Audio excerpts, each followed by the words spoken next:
Okay. Hello, everybody. Thank you so much for being here on a Friday afternoon. Mr. Philippe Lazzarini, as you all know, is the Commissioner General for UNRWA. He'll be making some short remarks, and then we'll be taking some questions. Thank you. Thank you so much, Shirin, and it's a real pleasure to be with you. Yes, I will try to be short, though short is not always the case, but sorry for that. We had today the UNRWA Pledging Conference, which is the annual pledging conference organized by the President of the General Assembly. But this morning we had also, you have seen, a stakeout with a number of member states about the shared commitment that the countries have vis-à-vis UNRWA. As you know, there have been 118 countries having signed this shared commitment, among them all the members of the Security Council, and basically among the commitment that you heard from the Minister of Foreign Affairs of Slovenia this morning, but there is a strong political support of the agency, and they're also stressing the indispensable role of the agency. I think it's particularly important at a time the agency is under severe attack. There have been quite a number of political attacks over the last few months, but there have been also, as you know, a number of allegations. Now, today, during the conference, I have stressed the importance of this political support, also to ensure the role of the agency in a possible transition once a ceasefire, and hopefully this ceasefire will once for all be agreed.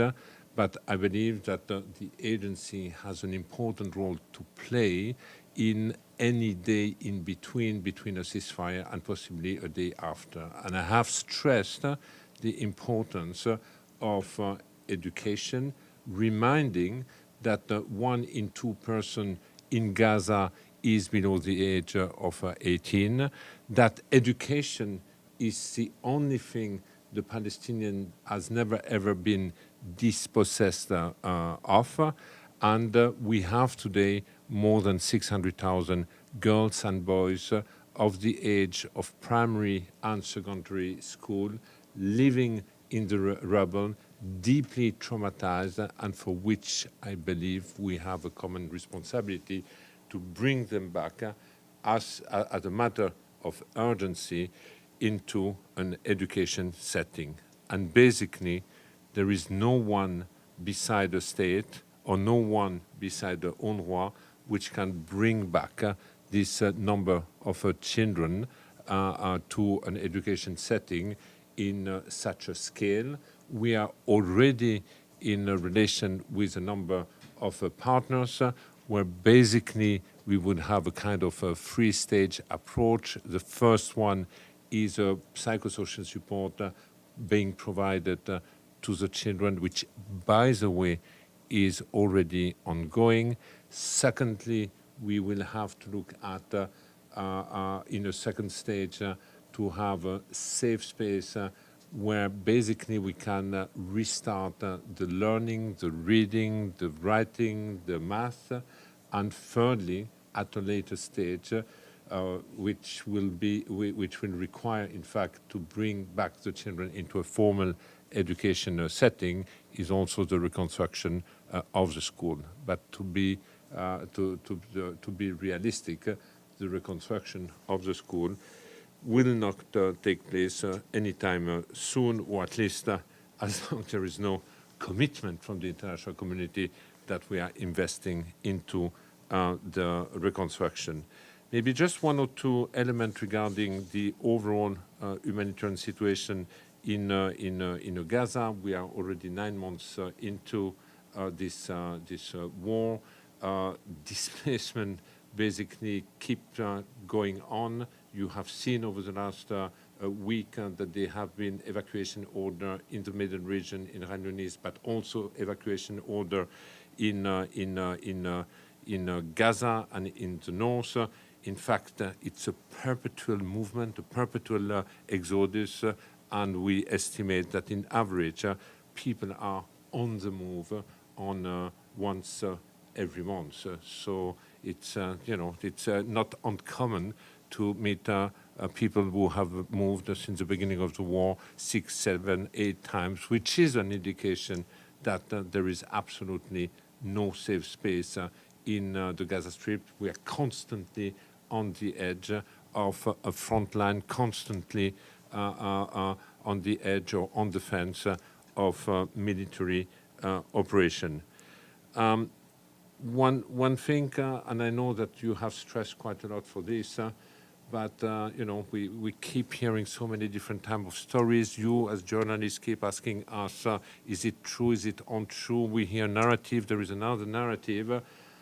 I know you are asking for months now to have access to Gaza, but I think it's also important to take note that we are 9 months in and there is still no international media present in Gaza.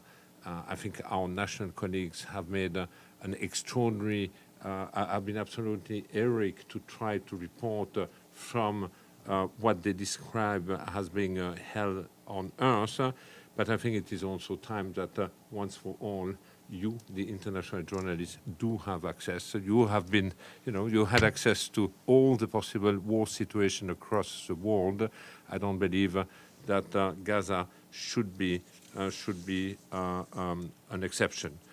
I have also, in my intervention this morning, beside the Gaza, reminded the situation in the West Bank. I keep saying that the West Bank, in fact, is overshadowed by the situation in Gaza, that if we wouldn't have Gaza today, the West Bank and East Jerusalem would definitely hit the headline. More than 500 people have been killed since October 7, among them 135 children. We can see that there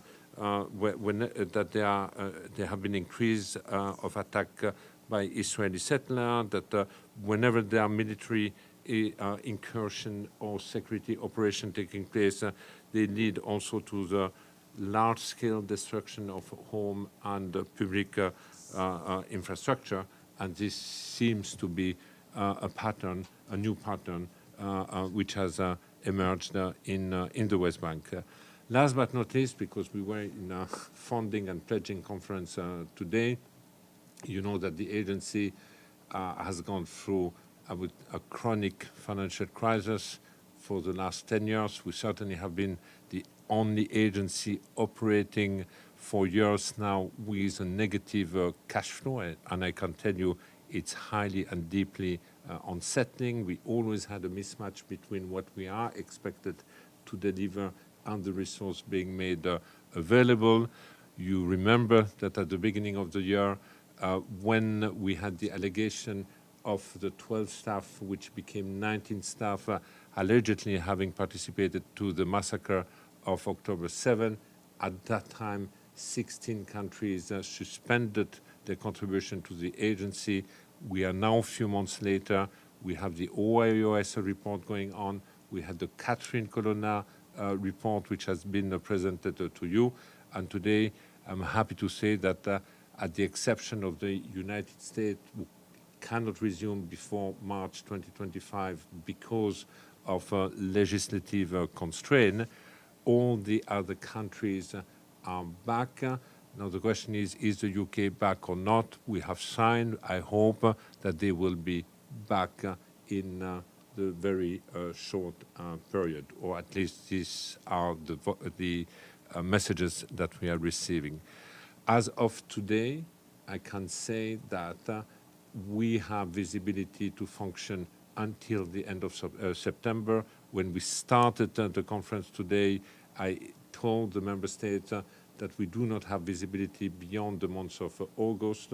I believe that today we have received a strong message of solidarity, of support. The day started by this commitment by these 118 member states.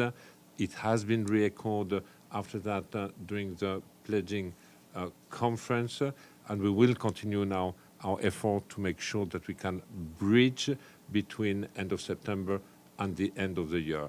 My concern today is that while we will find, I hope, ways to bridge with the support of the member states our core activities, we still have an emergency appeal, $1.2 million for the occupied Palestinian territories and $460 million for the Syrian crisis, which remains at this stage severely underfunded because both appeals are only 20% funded. So I think, Shirin, I will stop here, but obviously available for question. Thank you very much, Mr. Lazzarini, on behalf of the United Nations Correspondents Association, Edith Lederer from the Associated Press. Can you give us any figure on how much money was pledged today from donors? I know you just said that you got enough for 1 month to keep going, but that doesn't sound like a whole lot. And in your opening speech, you talked about the $1.2 billion needed for Gaza until the end of the year. And then you talked about funding for Lebanon, Syria, and Jordan, the rest of the UNRWA operations, also being 20% funded.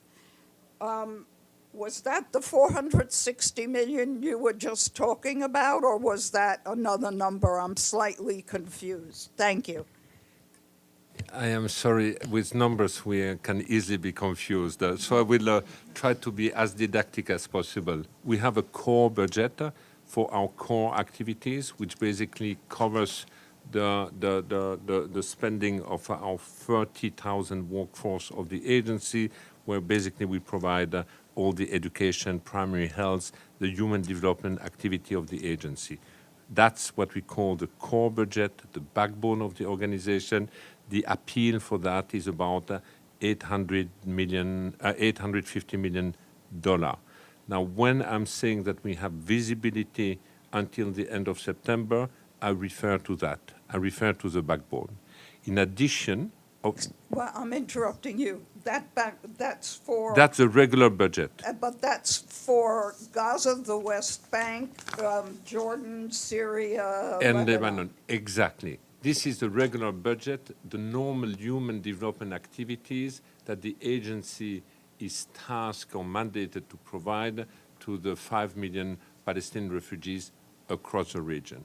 So that's a regular budget. In addition, whenever there is a humanitarian crisis, and we have two big crises in the region, one triggered by Syria, we have an additional humanitarian appeal for $460 million. That covers the assessed humanitarian need for Syria, Lebanon, and Jordan, $460 million. And we have an additional humanitarian appeal for the war in Gaza and the crisis in the West Bank and East Jerusalem for a total amount of $1.2 billion. When I say that we are severely underfunded, it's mainly for the humanitarian appeal, both for Gaza and the West Bank and the Syrian crisis. The 20% refer to that.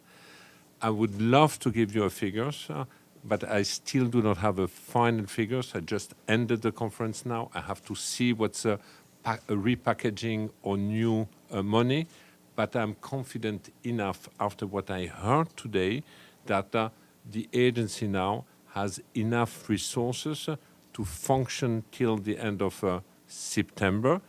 I have to say over the last 3-4 years, I rarely had visibility for more than 2-3 months. So basically that means the coming couple of months, I will focus to make sure that we are bridging the financial gap between September and the end of December. We continue to work on a hand-to-mouth basis and on a monthly basis. And just to make absolutely certain that until the end of September includes the appeal for the $1.2 billion appeal, the special appeal for Gaza, and money for the special Syrian appeal. There's enough for that until the end of September as well? I can tell you that our agency, our staff, we continue to keep school running across the region, health center running. Everybody is paid until end of September. When it comes to the emergency appeal, the less we have, the less we can do. The more we have, the more we can do. Now, we have a pipeline when it comes, for example, to the food supply, to the food distribution, which will be running at least till fall.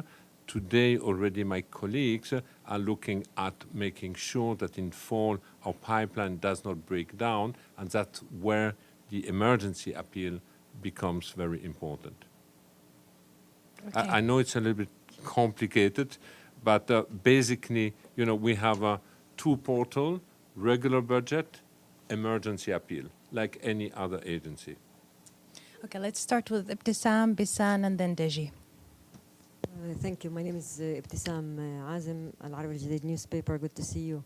I want to ask you about something that you touched upon during your briefing, and that's the proposal to designate UNRWA as a terrorist organization by the Israeli authorities. If you could put that in a broader context, what would that mean not only to UNRWA and your operation there, but also to humanitarian and UN systems? And do you feel that you are getting enough support beside lip service from many countries? Are they putting enough pressure on the Israelis against the attacks on your facilities in Jerusalem, etc.? Thank you. Thank you. Yeah, all the attack the agency is under is definitely a source of deep concern, as far as I'm concerned. There are various types of attack. The first one is the blatant disregard of our staff, facilities, and operation that we have observed in Gaza, for example. Nearly 200 staff killed. More than half of our installation have been damaged, sometimes completely destroyed. More than 500 people killed in our installation while they were seeking the protection of the United Nations. And we have also seen a kind of libre service over the last few months where our installations are used for military purposes, either by Palestinian armed group Hamas or by the Israeli army, but most of the time in places where UNRWA had to vacate. And we have also seen worrying trend that number of schools have been targeted over the last few days. Now, in addition of that, there are political pressure, call to dismantle the agencies. We keep hearing. We have a number of allegations. We have a smearing campaign. We have legislative effort. We have civil lawsuit pressure. We have a demonstration in Jerusalem, the arson attack also. And all this is definitely also fueling, I would say, an atmosphere of fear, anxiety, and a lot of pressure is put on our staff. Are we doing enough? I keep asking member states. First, we need investigative mechanism and ask for accountability for all those who are responsible of blatant disregard of IHL, of our staff and premises, because if we don't do this, this will become the new norm anywhere else. Secondly, I mean, there is absolutely, I have absolutely no illusion. Today there are attacks on UNRWA. tomorrow it can be an attack on any other UN organization or any other international organization, and we have to push back to make sure that this is not becoming a new norm. And when it comes to the attempt to label the organization as a terrorist organization, would this be the case, or would this happen? Basically, that might also become the new norm anywhere else in the world.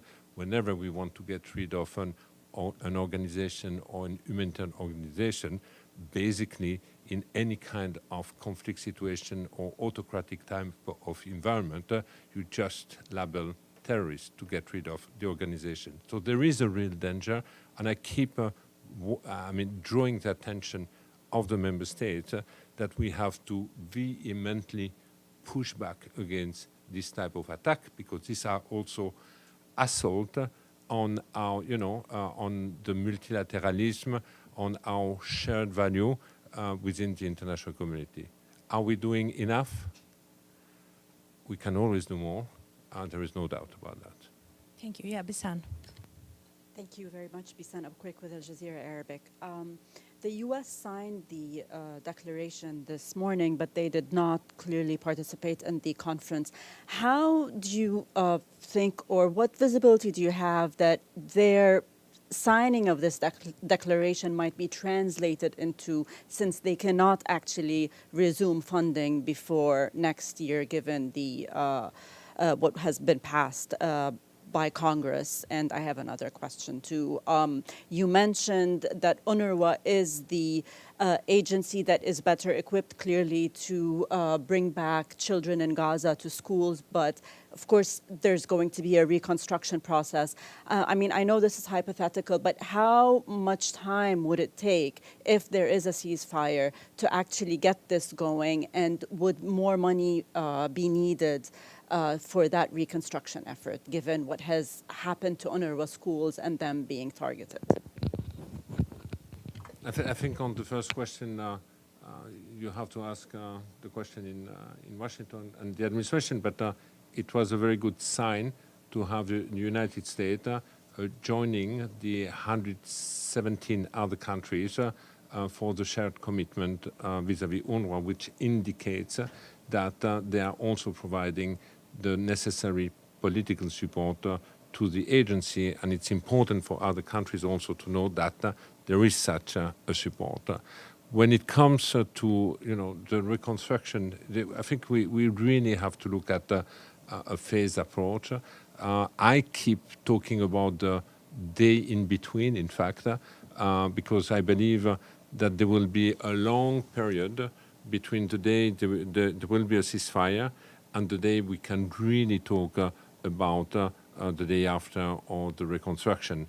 There will be a long period during which, if you start to invest into reconstruction, you need also to have the necessary trust and confidence that you can invest development money and reconstruction money in the Gaza Strip. And this will very much depend on the political solution being on the table and the level of trust the various parties will have vis-à-vis this political solution, which also needs to be time-bound. So it's extremely difficult to talk about a timeline when we talk about reconstruction. But what I am saying and warning is we do not have the luxury of time when it comes to bring back these children into an education environment. And we have to do so before even we start to rebuild the school. We have to find ways, because the more we will be waiting, the more we will be sowing the seeds for more, resentment, for more despair, and the children will be more and more exposed to possible recruitment with a new criminal group or armed group in the Gaza Strip, and that would also mean the sacrifice of a generation. Deji, and then Abdul Hamid, and then Mike. Hi, Mr. Lazzarini. Dojushu with China Central Television. I'm sorry, I got a couple of questions. First, I want to ask for a clarification. You just mentioned that UNRWA facilities has been used by Hamas and Israel military. You said that. Is that the case? I am saying that we keep receiving allegation report of discovery of harms being hidden. We can see sometimes on video in social media that you have armed people in UNRWA premises.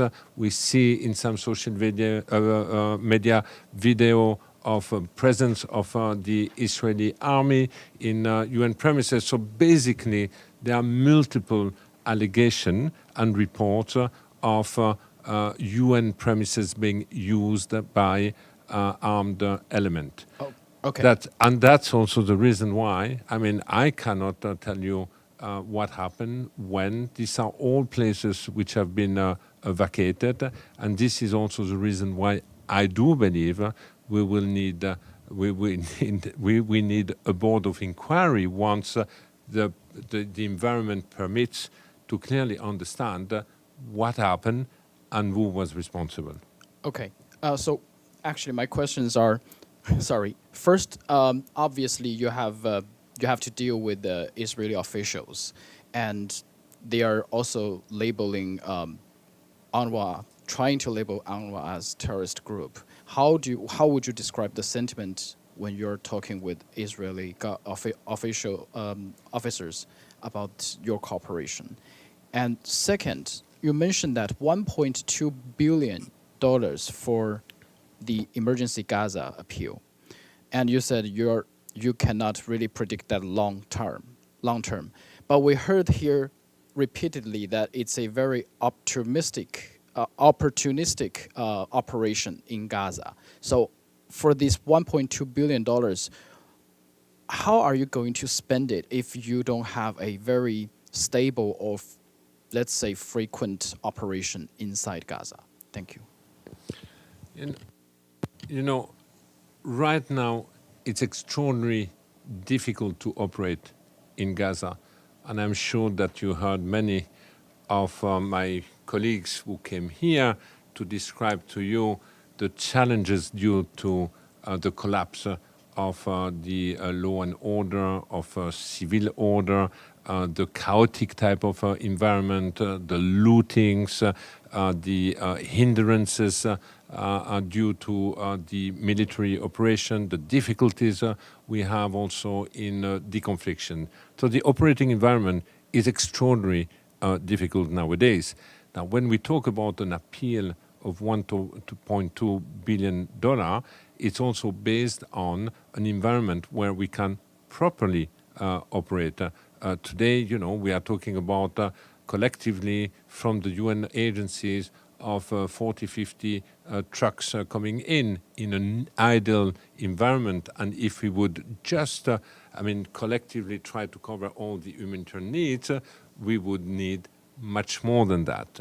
So again, the 1.2 is based on the most critical assessed humanitarian needs, but the environment today does not allow us to fully deploy the capacity we would have would the environment be conducive for that. Now, the second question is more about, the communication between you and the Israeli officials. There is always, and I keep reminding this, two levels of communication. We have the pragmatic and operational communication, which takes place on a day-to-day basis, sometimes hour-to-hour basis, with the COGAT, with the army in Gaza. And then you have, I would say, the more political type of communication, where indeed here you have more of this, I would say, information, counter-information type of situation, allegation, smearing campaign, you say, we say, and that's the reason why also sometimes it would be good that in addition to the you say, we say, that the journalists be also present and can make their own opinion on what is really going in places like Gaza. Thank you, Mr. Lazzarini. Nice to see you again. I have a few questions as well. This is Abdul Hamid Sayam from Al-Quds Al-Arabi. Yeah. Last Saturday, there was an attack on Al-Jaouni UNRWA school. 16 people were killed, 56 wounded. You voice your concern and you ask for investigation.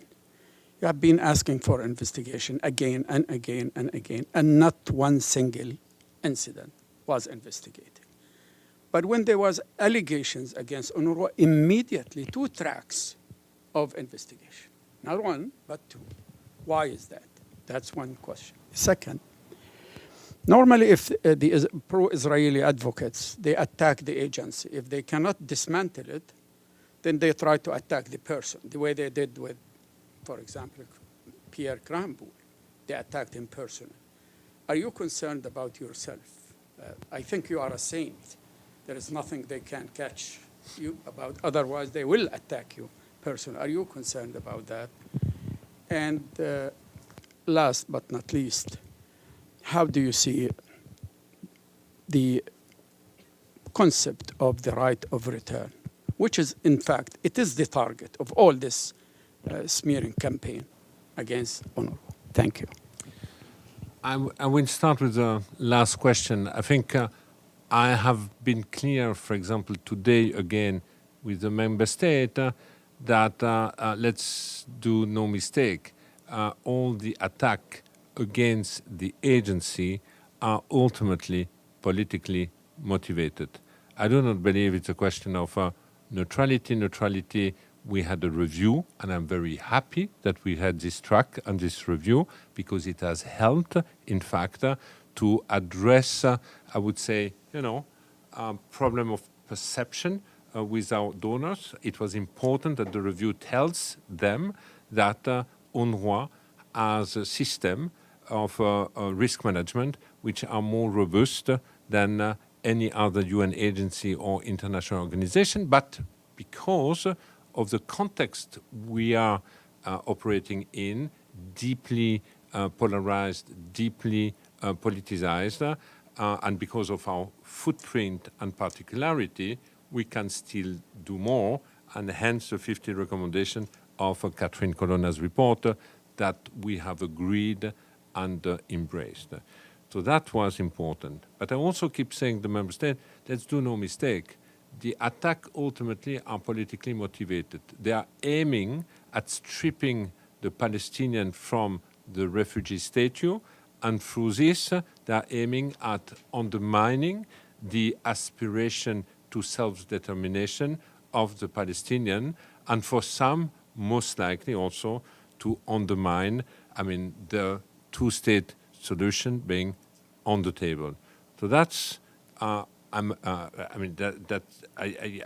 believe that part of this concerted attacks are politically motivated. Would I take the same decision today with the 12 or 19 staff? Yes, I would. At that time, I knew that if the agency, first of all, the nature of the allegation was absolutely terrible, was unprecedented as an agency. I also say that would these people be recognized responsible? Would, hypothèse, that would be a terrible betrayal vis-à-vis the Palestinian refugees and the mandate of the agency.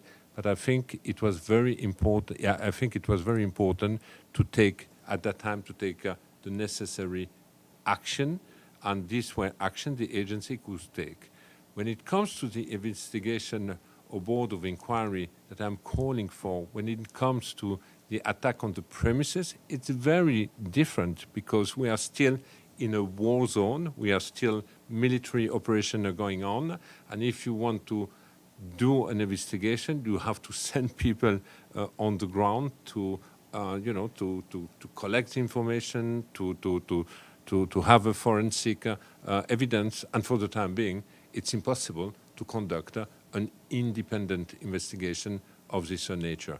I really hope that once we have a ceasefire, once the environment becomes more conducive, that such type of investigation take place. It has taken place in 2014 following the attack on some of our premises.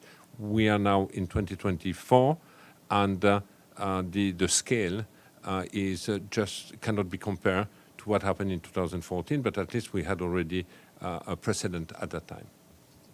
Thank you. Mike, please go ahead.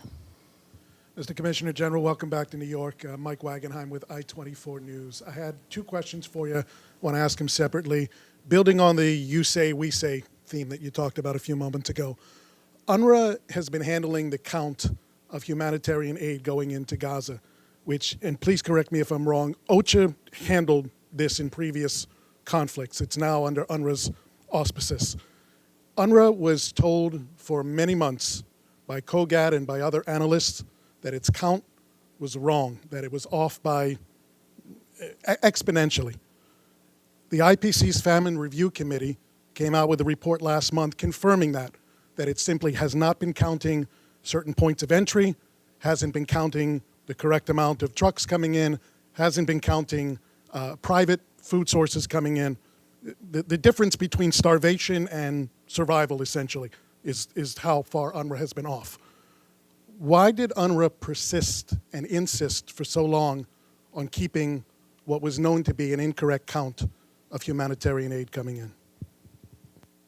Thank you. I think you are mixing two things.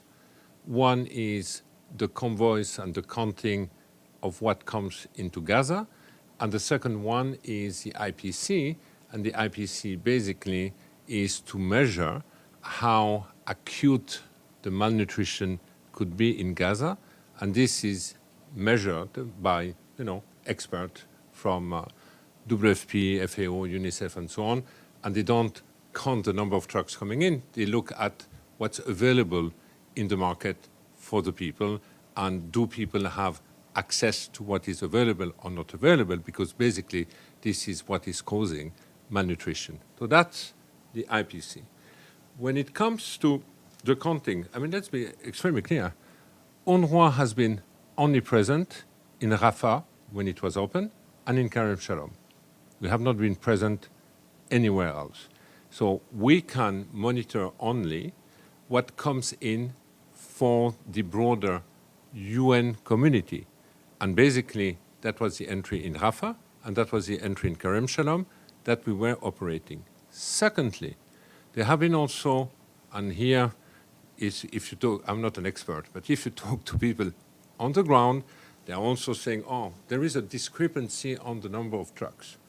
You have smaller trucks going to Kerem Shalom and dropping their goods, and you have larger trucks inside Gaza going to pick up.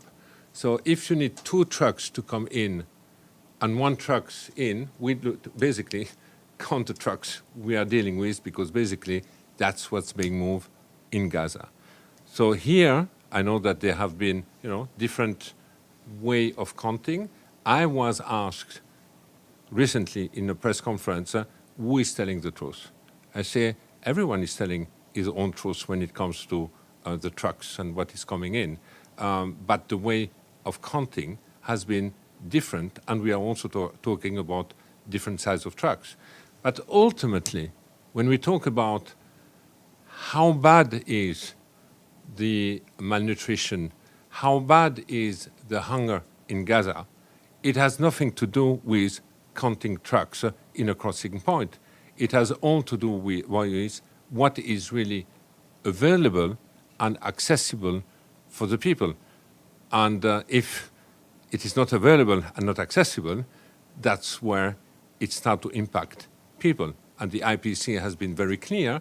Hunger has spread all across Gaza, and you had pocket of acute malnutrition, phase 4, phase 5, looming, edging close to a situation of famine and starvation in some pocket. At one point, it was the north, and later on, Eretz started to open, less people in the north, the situation has been stabilized and slightly reversed. And then in the south, where the situation was better until during the month of April, all of a sudden started to deteriorate again. At the time, Rafah started to shut down. Less could come in from Kerem Shalom. People were moved again at multiple occasions in the center. And again, there have been pockets where the situation has again deteriorated. But the IPC and the calculation of what comes in are two unrelated exercises. So a quick follow-up then. If UNRWA doesn't have the resources to staff all of the entry points and doesn't have the resources to count the private food deliveries coming in, the commercial food deliveries, which the IPC also noted, what good is its numbers to begin with if they're not reflecting the reality? Listen, UNRWA has been authorized to be present only in Kerem Shalom and in Rafah. UNRWA was not authorized to be anywhere else as a starting point. Secondly, UNRWA has always contributed to the counting of trucks we were handling for the broader UN community and the humanitarian community. That's what we are doing. We are not handling for the commercial sector. Now, people are saying the commercial sector came in, more came in. The question after that, people were saying, well, they came in with goods that no one really could have access because they cannot afford to buy what they brought in to the market. So that's a different, again, but it's a discussion which is impacting the discussion on the IPC on do we have access or can we afford access to the food being made available. Now, for the humanitarian community, we have an humanitarian coordinator on OCHA, which consolidate all the information we are receiving, and we contribute to this.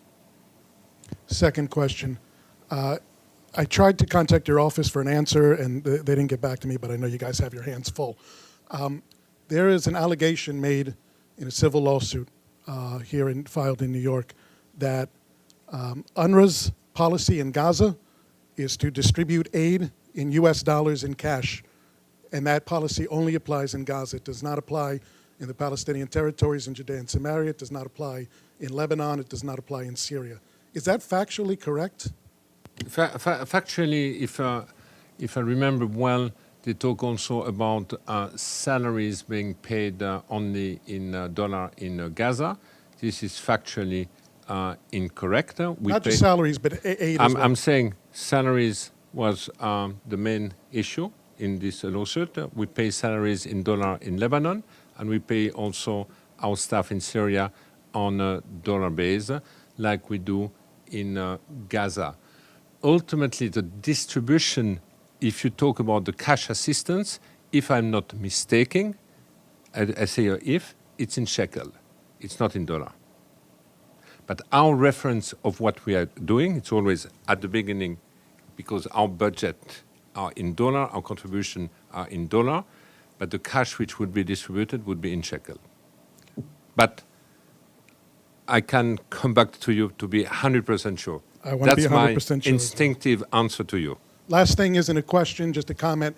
I know you tried to submit a letter to an Israeli newspaper in Hebrew to reach out to the Israeli public with your thoughts and your sentiments, and that newspaper, I guess, rejected that particular letter. You're more than welcome anytime to speak to the Israeli public through my outlet, and we'll be happy to have you. Thank you. This is well noted. Can I just clarify this?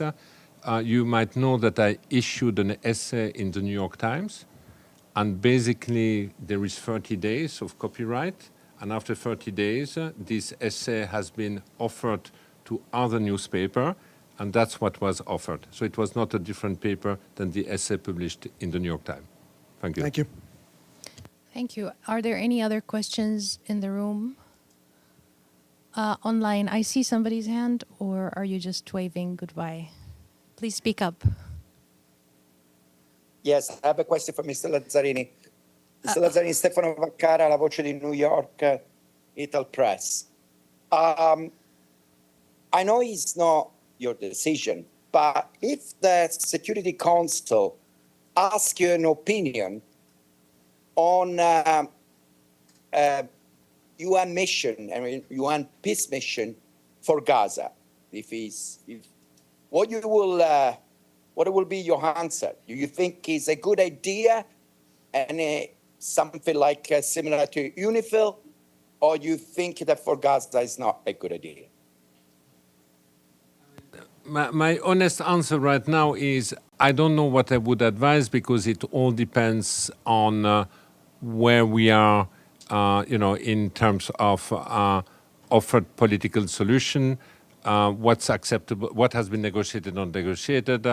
Is this something that everybody wants, or is it opposed by certain parties? I think I need more element before being able to articulate even an advice. I won't be asked, because I'm just the commissioner of UNRWA and not necessarily a political expert, but I would expect that anyone providing an advice would need a little bit more element. But I know that the issue of international presence it pops up from time to time in some discussion that shows also the collective difficulties we have right now to envision what a day after might look like in the context of Gaza right now.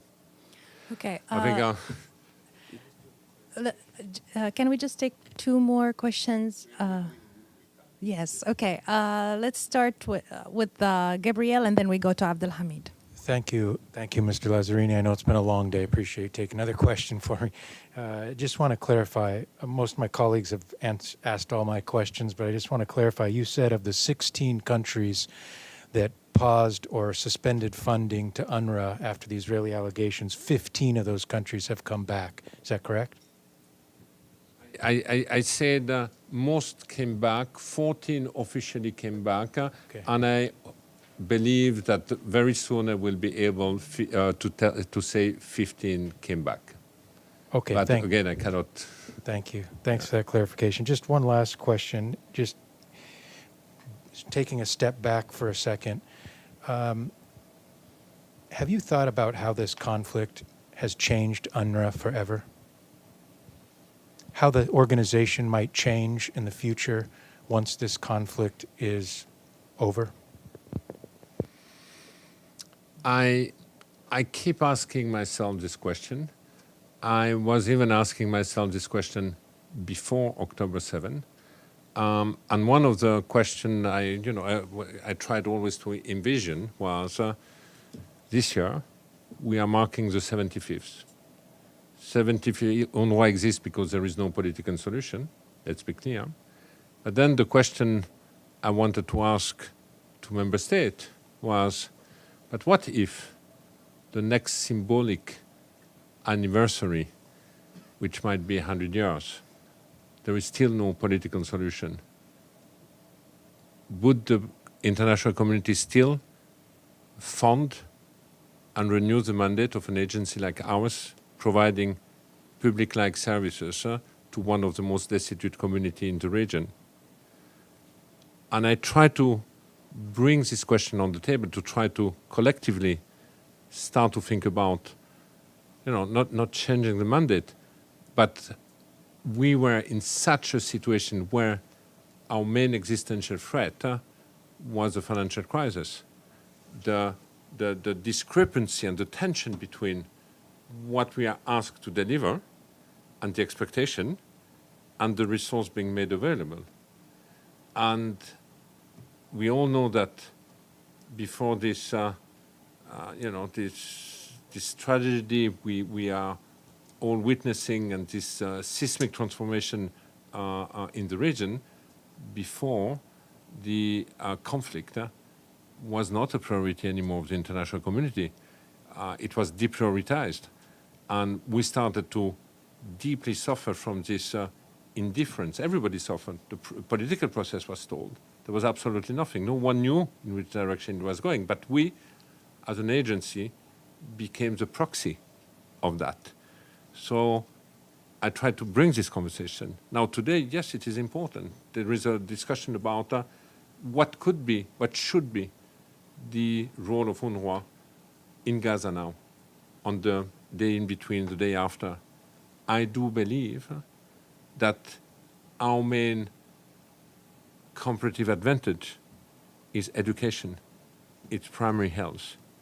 No one else is in a position to provide these services in Gaza.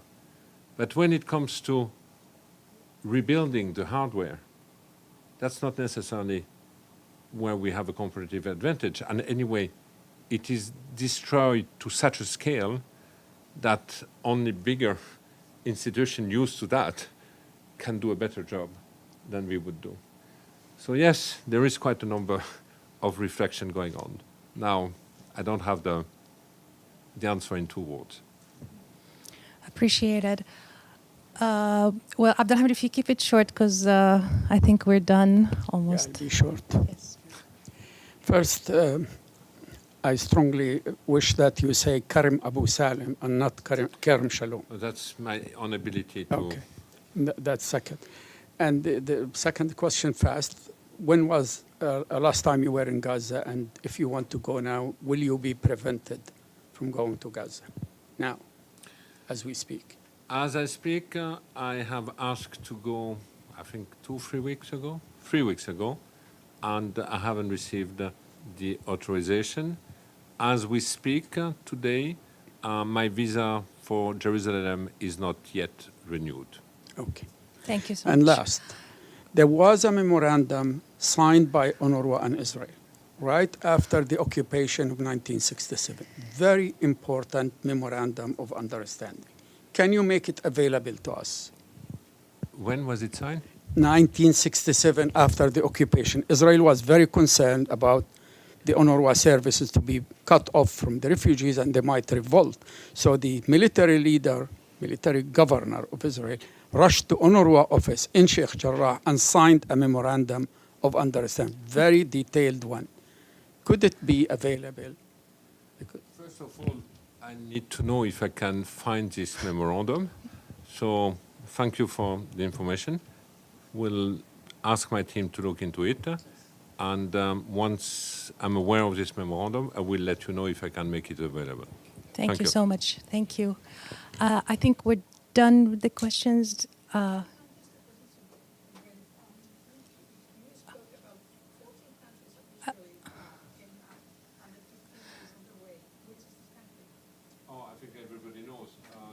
United Kingdom, as you know, is today they have announced that they are looking at coming back. I don't, the decision is not taken, but they are reviewing their position regarding the funding. Thank you so much. And Thank you. I have expressed some optimism on this one. Thank you so much. Thank Thank you. you, everybody. Thank you, Mr. Thank you. Lazzarini. Thank you.